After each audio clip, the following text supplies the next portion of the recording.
شريتي عقار بالتقسيط وما خلصتيش الباقي، شوف شنو يقدر يوقع لك.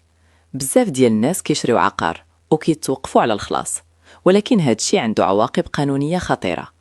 أول حاجة خاصك تعرفها، مول العقار من حقه يوجه لك إنذار رسمي، وإلا ما خلصتيش كيمشي للمحكمة وكيطلب فسخ العقد. يعني غادي تخسر الدار والقاضي غادي يحكم عليه يرجع لك فلوسك، ولكن غادي يقطع منها مبلغ كبير كتعويض على الضرر اللي تسببتي فيه للبائع. واش كاين شي حل؟ القانون كيعطيك فرصة كيتسمى الإمهال القضائي، يعني القاضي يقدر يعطيك مهلة إضافية باش تخلص الباقي وتحافظ على دارك. ولكن رد البال لواحد الفخ خطير، إلا سنيتي على عقد فيه الشرط الفاسخ، يعني العقد كيتفسخ تلقائيا إلا ما خلصتيش، هنا القاضي كتولي يدو مربوطة وما يقدرش يعطيك حتى نهار ديال المهلة، وغادي يحكم بفسخ البيع مباشرة. نصيحتي لك، قرا العقد مزيان قبل ما تسني، وما تزعمش على الشراء إلا كنتي متأكد من قدرتك على الخلاص. أنا سي المحامي، تابعني باش تعرف لي كل عليد.